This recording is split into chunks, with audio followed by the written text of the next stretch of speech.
The Zero Hunger Trust Fund in St. Vincent and the Grenadines has as its main objective supported multifaceted efforts needed to eradicate hunger in St. Vincent and the Grenadines. We're here in their side office to find out the activities for the last year and the activities for this upcoming year. Let's go. Welcome to the Zero Hunger Trust Fund, St. Vincent and the Grenadines. My name is Christina Davis, and I am the General Administrative Assistant of the Zero Hunger Trust Fund. Here at Zero Hunger, our mission is to eradicate hunger and to meet the malnutrition needs of the population in St. Vincent and the Grenadines.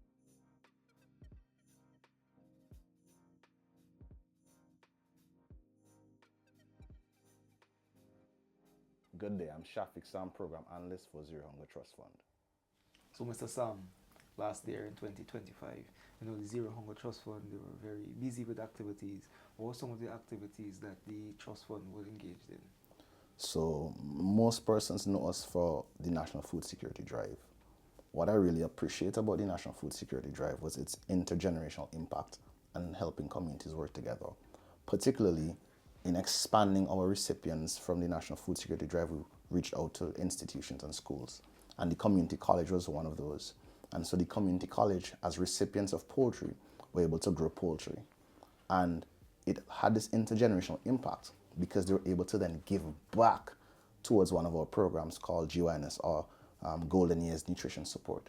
So we saw the young persons in the community college producing poultry and then giving back towards elder persons in society, creating a nice cycle of nutrition support from old to young. And we often complain about young persons not getting into agriculture, and we see them filling the gap and supporting older persons. My name is Rita Franklin. I am Program Officer at the Zero Hunger Trust Fund. I am responsible for the Assistance and Relief Program and the Golden Years Nutrition Program. Both programs are aimed at serving the vulnerable population.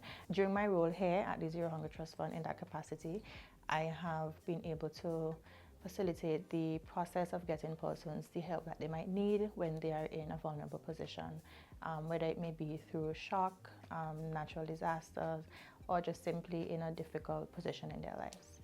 And that truly brings a fulfilling feeling to me, and I am happy to do the work that I do here.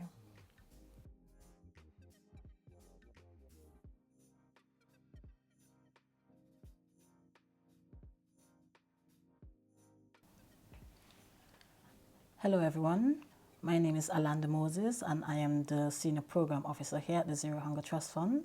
I am the lead of the PDM Department, which is the Program and Development Unit here at the fund. Last year was quite an eventful year.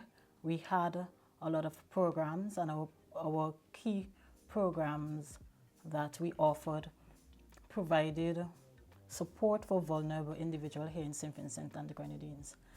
The Zero Hunger Trust Fund follows a life cycle approach in our support. We start essentially from the cradle to older persons or elderly persons in our community. One of the key highlights for this year for me was seeing our community come together in supporting our vulnerable. One of those key highlights were demonstrated in community action under the National Food Security Drive, where persons, after growing their vegetables and growing their poultry, they went out into the communities and they shared with their neighbors, they shared with the churches, they shared with community groups, ensuring that the most vulnerable among us were taken care of. And that is the approach we would like to foster, that each hand coming together can make a better St. Vincent, a more sustainable St. Vincent, a more food secure St. Vincent. So that was my key highlight, and I'm very happy to see that action from a community standpoint, each Vincentian taking the mantle of food security in their hands. Hello, my name is Venetia Baptiste and I'm an accounts clerk at Zero Hunger Trust Fund. Hi, I'm Ianla Williams. I am the accountant here at the Zero Hunger Trust Fund. Hi everyone, my name is Renee K. Harry and I am the accounts clerk here at the Zero Hunger Trust Fund. Hi everyone, I am Rachel Kirby. I am the office attendant of Zero Hunger Trust Fund. Hi, my name is Peaches Barker. I am the Program Assistant at the Zero Hunger Trust Fund.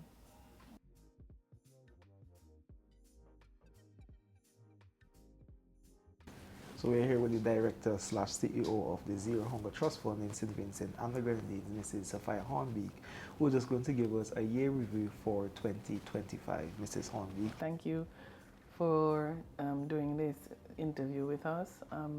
Last year we were a bit ambitious, but I'm happy to say that we delivered on our ambition. When I looked at 2025, I would describe it as a year of consolidation, a year of preparation where we were able to deliver programs and strengthen systems to make sure that we have the impact we need to have on the most vulnerable. So you said that the year was very ambitious for you all. And in terms of the activities, what are some of the activities that the Zero Hunger Trust Fund, whether they collaborated with other entities or they spearheaded themselves? There were quite a few activities. What we do here, we have an approach where we do a life cycle programming.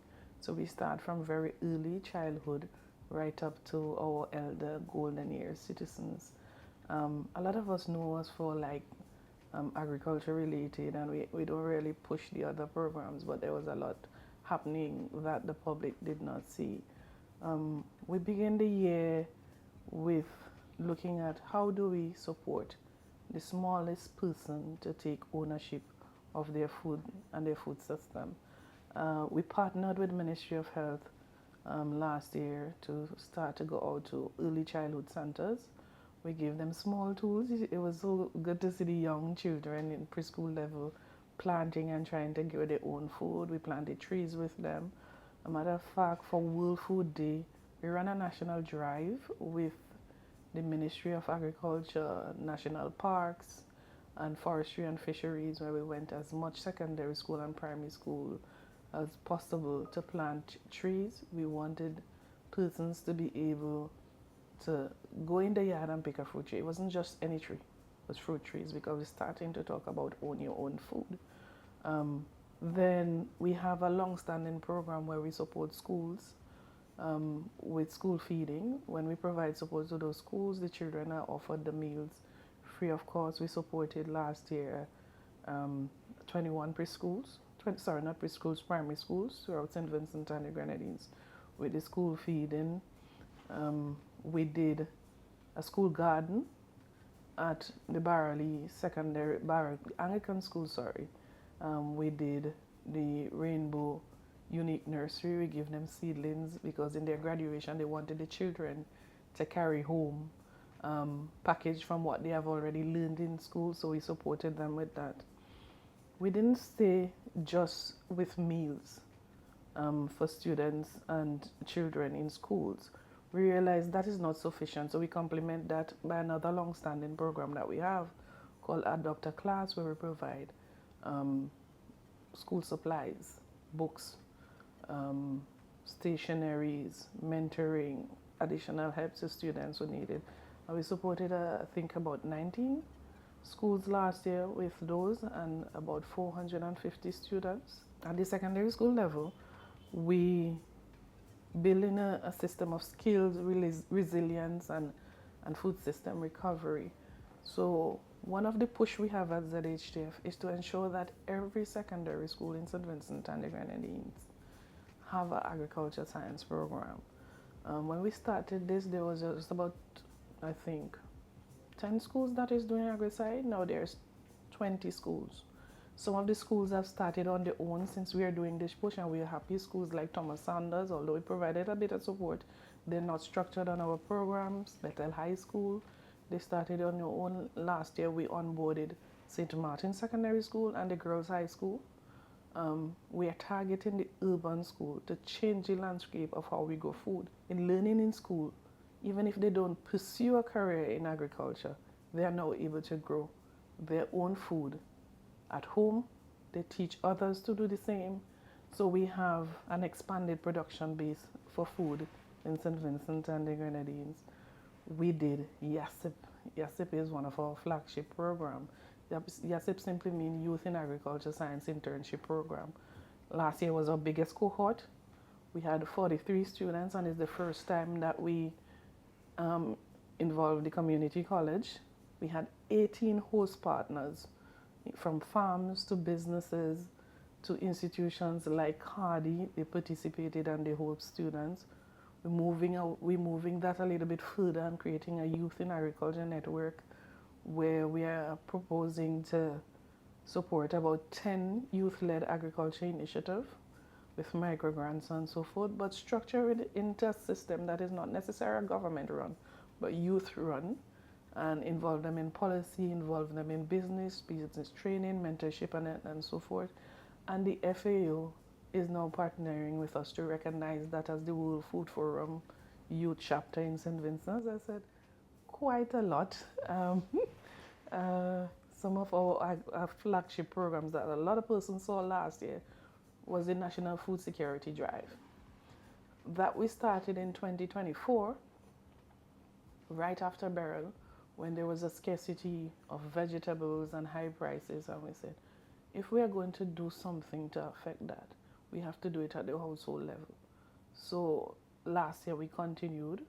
We supported about 3,000 households with seeds, seedlings, poultry kits, day-old chickens. We distributed about 45,000 day-old chickens, both broiler and layers.